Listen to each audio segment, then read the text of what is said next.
All right, Steeler fans, it is time for the Monday morning conversation right here on the Let's Ride podcast on the Steel Curtain Network. And I got to be honest, when it was announced officially that the Steelers were going to be playing a game over in Ireland in 2025, my spidey sense went off and I said, I need to get someone that's over there to talk about this upcoming game. And I found Jimmy English on Twitter X. He politely agreed to join me. Jimmy, welcome to the show. How's it going? Jeff, fantastic to be here. Thank you very much for having me on, and always a pleasure to talk Steelers, talk football, and yeah, looking forward to getting you over maybe whenever this game is confirmed, the date is confirmed, and the opponent. You'd have to come over and join us here in Dublin for the Steelers game. Well, if that's going to happen, do I bring my golf clubs? How close are you to some of those great golf courses over there? There are a few. There are a few within driving distance, so you should Oh, definitely be able to find a nice golf course. I personally don't golf. I might have to okay. take it up in the next couple of months, but lots of great things to do and see over here as well. Absolutely. All right. So first, Jimmy, tell us what your connection with the Steelers is before we get into your background and all that stuff, so the listeners know, you're not just some guy that lives over in Ireland. You actually have a connection with the Steelers.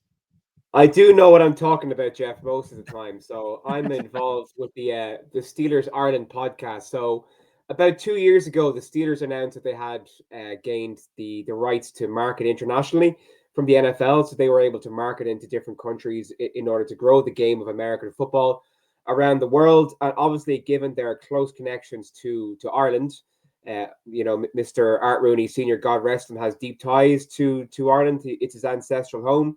They naturally selected Ireland as the location internationally they wanted to grow a fan base in, to grow Steeler Nation across the pond, and I think ultimately to have a game here at a certain point in time. So, being one of the, I suppose,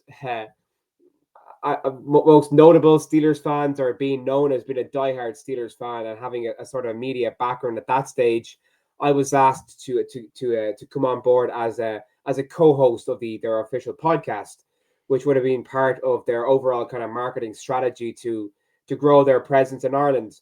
So that's been going for about a year and a half now. To great success. Our listenership is growing year on year, and we're getting great traction with that.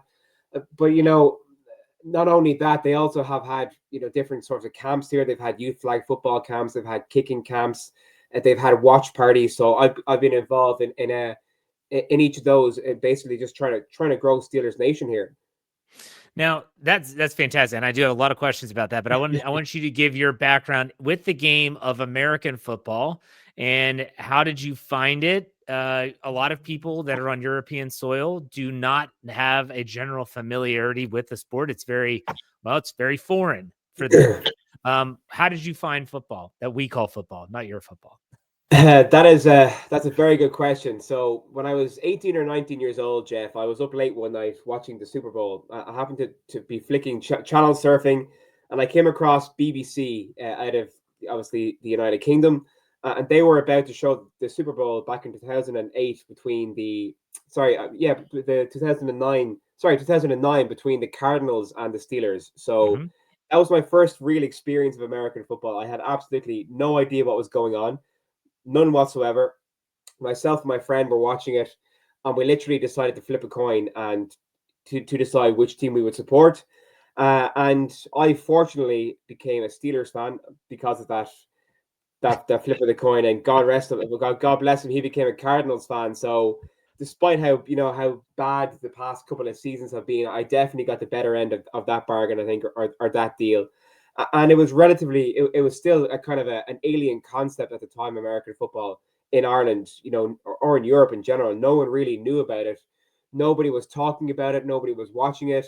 I had to watch clips on YouTube the next morning after a Steelers game.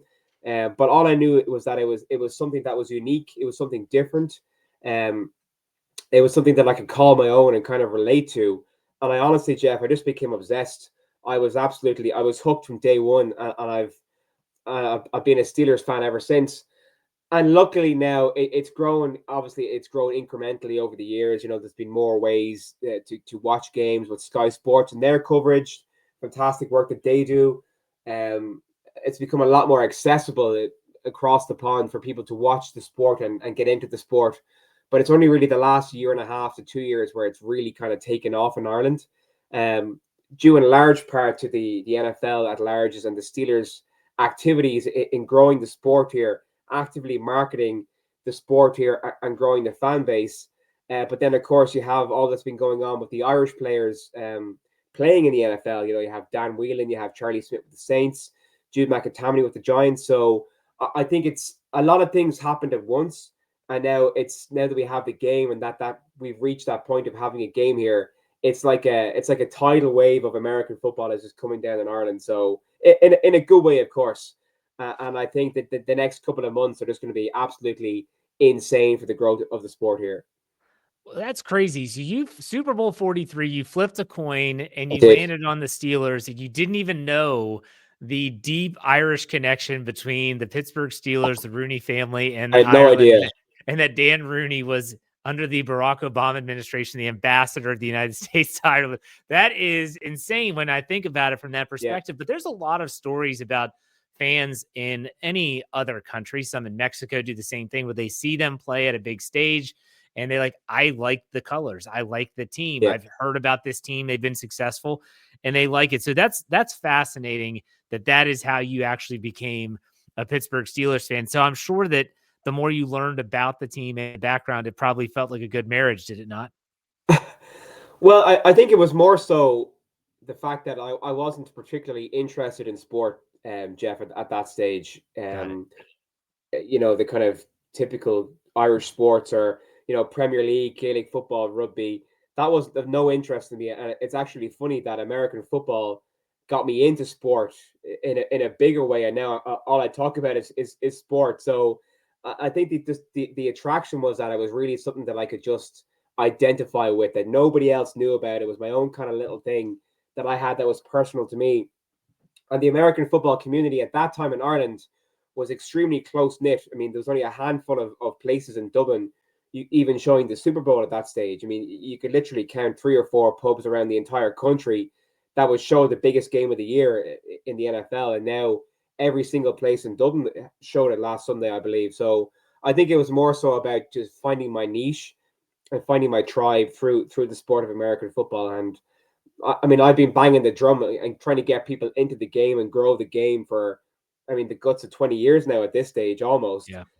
And the fact that we now have a game here in Dublin, it's still unbelievable. I can't wrap my head around the fact that in a few months' time, the NFL is going to play a game in my country. It blows my mind every time I think about it, to be honest with you. So let me ask you this question, because obviously you're talking about there's not a lot of attention to the NFL or American football over there, and that's understandable. Of those people that do pay attention, are there more Steeler fans in Ireland compared to other teams, or is it pretty much just a toss up and people have their own pockets of fandom?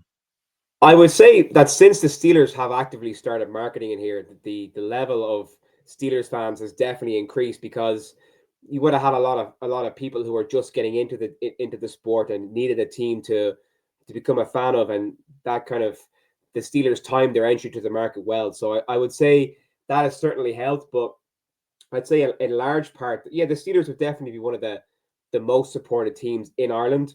But I'd say it's a good mix between the Patriots, Dolphins, a lot of New York teams, given the proximity to the East Coast here of America with Ireland. Similarly with teams up and down the East Coast. I think it just has to do with a variety of factors. People would have found teams through relatives in America. Mm-hmm. I know that Super Bowl between the Patriots and the Seahawks, there was a lot of Brady jerseys and a lot of Russell Wilson jerseys going around of people who had obviously found the sport and had found their team. But I would say we can certainly expect an increase in Steeler Nation supporters over the next couple of months as the game draws nearer and the casual observer or the casual fan needs a team to support. I mean, why wouldn't they go with the Steelers? Right. Yeah, that's fair. So this game is going to be held at Croke Park. I am not familiar with this. I guess I don't know if you call them arenas or stadiums over in Dublin. Croke Park, what is typically played there? Is it, as you call it, football? We call it soccer. What sports are played there? And I want to ask you about what is it going to look like with an American football field there? A lot of times when the NFL goes into international, dirt to play this game, it's different. It looks different on TV. There's more space on the sidelines. Like, describe what we're expecting to see at Croke Park. So first of all, Croke Park is borderline sacred to the Irish people. It is a hallowed ground, given its history and connections to our culture and to our psyche. It's one of the most, even people who don't know Irish sport, know Croke Park. It's the sports capital. Well, Dublin is obviously the capital of Ireland. Croke Park is like the mecca for sports fans in Ireland, if that makes sense. And so Croke Park hosts Gaelic football and hurling, which are our native Irish sports. Obviously, I'm not going to get into the technicalities of Gaelic football and hurling here, but the closest comparison to hurling I can provide for your listeners is lacrosse. It's very, very fast paced. It's played with a small ball and a stick. The players wear helmets. They used to have to wear helmets. It's now mandated that they have to wear helmets.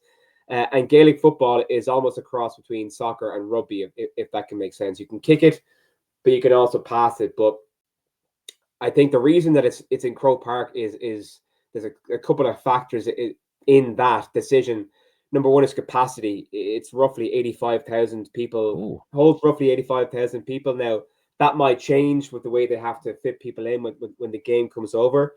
And I think just in order to maximize the amount of people that get to watch the game and get to enjoy the game, there was a decision to go at Croke Park over a different stadium. Also, the fact that it's an iconic venue. I mentioned the history it has there, the games that it's hosted.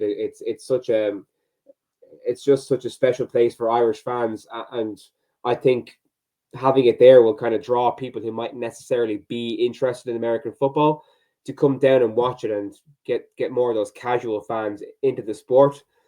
And also the NFL and the Steelers have built a relationship with the Gaelic Athletic Association, who are the governing body of the sport here. So it was a strategic partnership to try and grow the sport of American football in audiences that mightn't necessarily be familiar with it or might have a casual interest.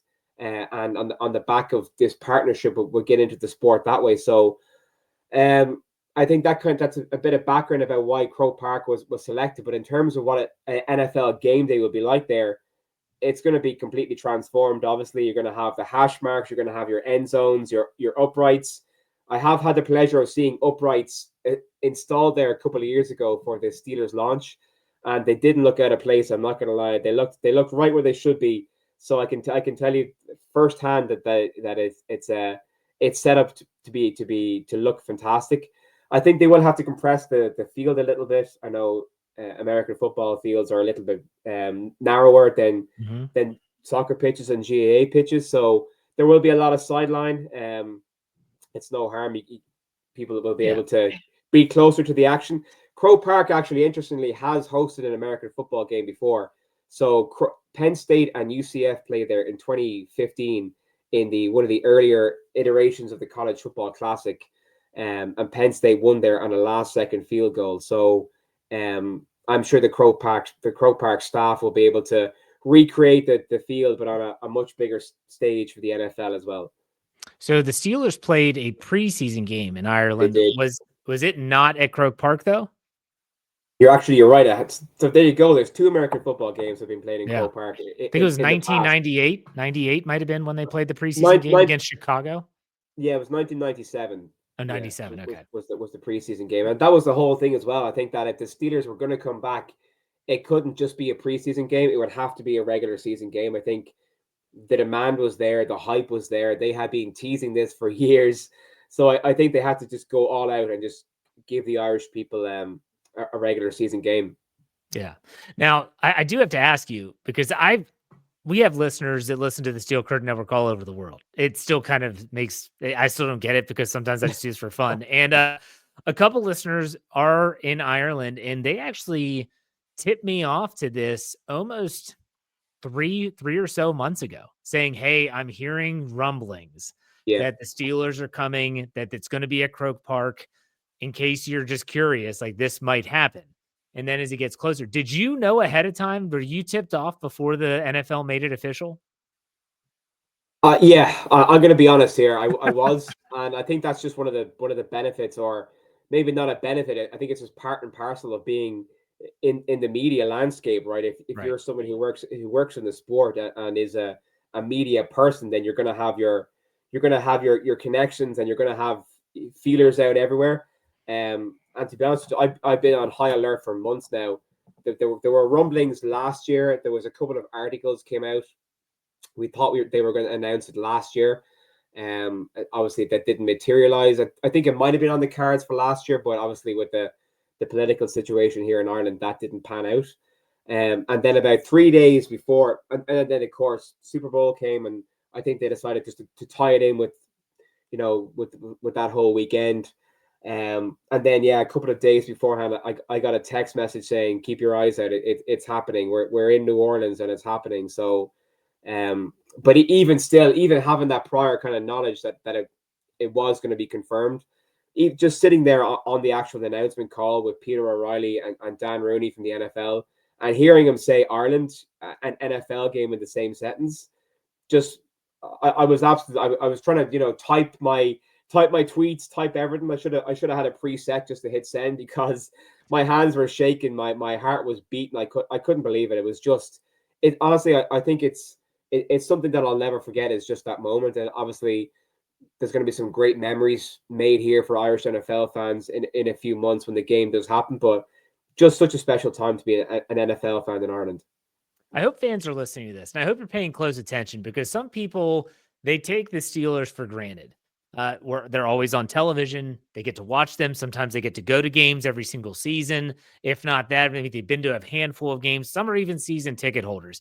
And here you have someone who is talking about a life changing experience, because one game in the regular season is going to be played on his country's home soil. And I think that is important, that not only is the game growing globally, but the Steelers, and in this situation, it's a big deal. It is a really, really big deal for Dublin, for Croke Park, for the Irish people, for the Steelers, for whoever they end up playing, which we can kind of narrow down based on their home team. The Yeah. Steelers are going to be the home team and stuff. But in all, I mean, I think Steeler fans should know and hear this story and say, like, don't take this for granted. Now, correct me if I'm wrong, you went to your first game in Pittsburgh, did you not? I did. I did. I had the pleasure of attending the Steelers and Jets game last October in Acrisure Stadium. It was a night game, Sunday night football under Yep. lights. It was absolutely incredible. And you have to remember, Jeff, is that for your listeners, especially in the United States, it's hard to get to America, right? It's hard to get Mhm. over there. Okay, yeah, it's a 6 or 7 hour flight, but the logistics, trying to get tickets, just even trying to get to Pittsburgh, which will be becoming a lot easier now with the upcoming launch of direct flights between Dublin to Pittsburgh. So that'll be a big help. Nice. But the fact that I've just been a fan for so long, and I went with some of my friends who are also Steelers fans, I'll honestly never forget that moment coming out of the Fort Pitt Tunnel, seeing Heinz Field over the North Shore. Sorry, Acrisure Stadium. Yeah, come on now. But You work for the Steelers, sort of, so you got to get I it right. I'm know, just I know. I'll get in trouble for that if they're listening. I apologize if anyone's listening from the organization. But getting my first glimpse of Acrisure, between the bridges, it was Absolutely. just the entire weekend was just like a dream. Um, we did all the typical kind of Pittsburgh things, but the game itself, just and even got to go down on the sideline before the game, up close and personal with the players, and got a tour of the practice facility. So they really took care of us now, which was fantastic. So, looking forward to getting back there, back to Pittsburgh at least once a year from here on, hopefully. So come on now, you got to tell me more about the game experience. That was Russell Wilson's first start. Yeah, That was also the prior to, I think, that he didn't turn the ball over that game. That was a while that they went after he them had a he without had he had a, he having. had a slow start though. I mean, He there did were have a there were slow start. There were there were some boo birds chances. out. There were some boo birds out. But what was the first Renegade like for you when you got to watch Renegade in Acrisure Stadium for the first time in person? Honestly, even you talking about it right now, I'm getting chills just thinking about Yeah. it. Like when the place goes dark and the screens start flashing and just the terrible towels are twirling. I mean, I'll say, like, fair play to the Steelers. They do put on a fantastic game day, experience in the stadium. There's energy. Like it is electric. They get the whole place going. So it was incredible, and it honestly felt like part of me was kind of coming home, if that makes sense. I mean, you're a fan from across, a long way away, and you're seeing the stadium on game day on television. I'll give you an example. So I'm also a big Notre Dame fan, Okay. and it was a similar situation the first time I went to South Bend to a game. That was a life-changing experience, having watched it on television for so long, to finally be in the stadium watching the Fighting Irish play. Now take that, it was 3 or 4 times better going to Heinz Field because I had been a Steelers fan longer. And I think the fact that it took me so long to finally just do it, just to go there, it made it all sweeter. So definitely somewhere that I'll be back. I mean, and Pittsburgh as well. What an incredible city! Just a really, really cool city, a hidden gem. Lovely people, great atmosphere, great crack, as we say here in Ireland. Um, no, just overall just a once in a lifetime um trip, really. Yeah. And when again, to say to the fans listening, like there are people I know that we've had people that listen from Australia and people from Spain, and they talk about like it's a very expensive trip. Like you're talking Yes, about traveling across oceans. The yes, ticket prices are exorbitant. Hotel stays can be exorbitant. If you're Ubering your way around town, whatever the case may be, but it's like a mecca. It's like yeah, traveling to see a mecca, and then every time I've seen a game, and I haven't been there in a long time, it's almost like you're there with family, yeah. and you look around and everyone is well, it's because you're a Steeler fan. If you're a Ravens fan there, it might be a little different, but still, it's like you're there with your family and you've never met these people and people are high-fiving each other, and it's a really cool experience that if you are listening to this overseas and you've never made that trip, if you have the opportunity, I would say don't pass it up. I think you'd agree with Ab- me, wouldn't you? Absolutely not. I mean, don't get me wrong. It is fantastic that the NFL has its international slate of games, and they are, increasing that to up to 16 games per season. Um, and I've been to games in Tottenham Hotspur Stadium. I've been to games in Munich in Germany. The atmosphere there it's good. It's as good as it can be. You do get a game day vibe and a game day experience. But if you're an NFL fan and a real true NFL fan, if you've been to your home team stadium, you'll know, and you've been to a game in a different country. This is not this isn't in no way meant to detract from any of those games, but it doesn't compare. It's night and day. So if you go to a Steelers game in London, then you go to a Steelers game in Pittsburgh, it's a completely different experience. Because like you say, you're with the home fans, you're getting the tailgates, you're getting the pre-game weekend build up. And if it's a night game, you get to see all the festivities ahead of time, kind of the day of the game. Yeah. Um, it's just such a special experience. I really hope I wonder because it's the Steelers home game. I wonder if we will see in Croke Park a Renegade being played. I would imagine I would, I that would, I would think so. I mean, I said it earlier. The Steelers don't do half measures with home games. I mean, there is just they have their whole thing right, including Renegade. They have all the things that go along with a home game. I do believe that they're in the build up the week before the game. The NFL is going to go all out, all guns blazing with fan events and interactive things with the teams and the players, and really to kind of bring that whole vibe of game week to Dublin. And honestly, I've been hearing people saying that it could be like a mini Super Bowl in Dublin. yeah. Uh, so like it's just going to be going to be an incredible time for everyone. All right, so let me before I let you go, and you've been very gracious with your time. I appreciate it. I want to ask you what you think about the current state of the team. It's been a rough off season so far, and it hasn't even had a lot of action. It's just been a lot of nothingness. But the way the Steelers ended the season was not great. Five straight losses on way to another playoff loss. What do you think about the state of the team?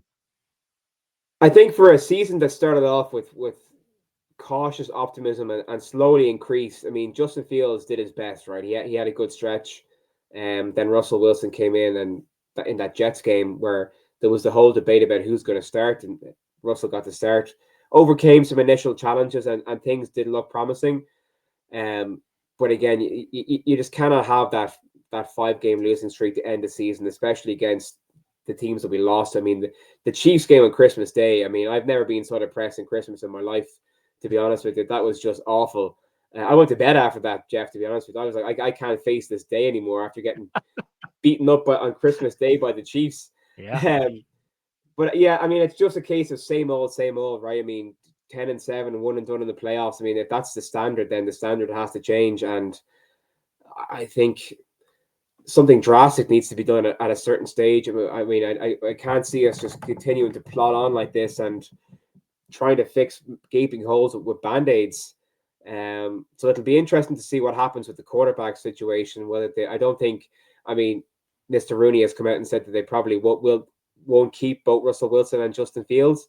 So a decision needs to be made there about who will be the bridge quarterback or the interim quarterback, or is Justin Fields a viable option in the future moving forward? Do we draft a quarterback? But I think that I think overall the standard has slipped below acceptable levels, and I think something needs to be done. And I don't know what that is. Obviously, I'm not American. I'm not the GM. I'm just a fan trying to keep a positive spin on things at all times. But we've for the organization that we are, we haven't had enough success in recent years to so that has to change. Absolutely. Absolutely. Well, I want to give you an opportunity, Jimmy, to not just share social media handles, but also your podcast where people can listen if they want to check you out there. Go ahead and do that. Now plug whatever you want.